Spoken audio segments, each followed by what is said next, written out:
Depuis la fin du mois de mai, plusieurs femmes ont accusé Till Lindemann, chanteur du groupe Rammstein, d'agression sexuelle. Mercredi 14 juin, le parquet de Berlin a affirmé qu'une enquête judiciaire avait été ouverte. Fin mai dernier, une Irlandaise de 24 ans accusait Till Lindemann de l'avoir drogué et agressé sexuellement après un concert ayant eu lieu le même mois, en Lituanie.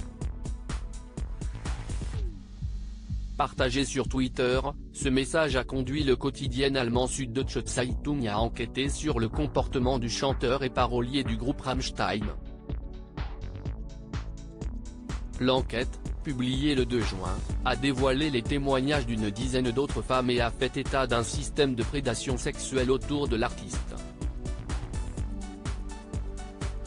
Tous nos témoins racontent toujours le même processus.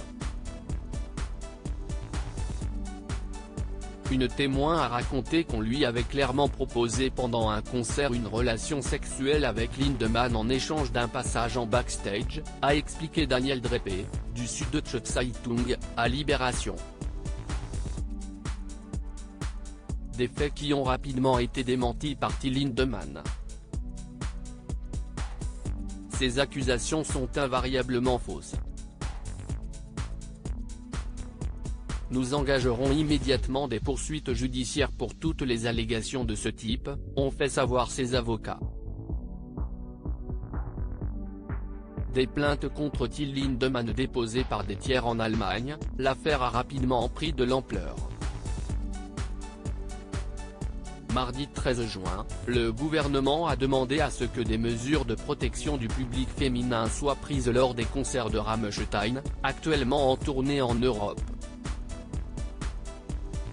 Et ce mercredi 14 juin, le parquet de Berlin a indiqué qu'une enquête judiciaire avait été ouverte, pour des faits présumés relevant du domaine des délits sexuels et de la distribution de stupéfiants. Il a précisé que plusieurs plaintes ont été déposées par des tiers, c'est-à-dire des personnes n'étant pas parties aux faits présumés.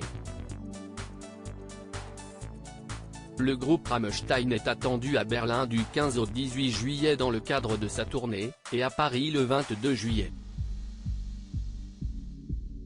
Si toutes ces représentations sont pour le moment maintenues, des appels au boycott ont été lancés en Autriche et en Suisse.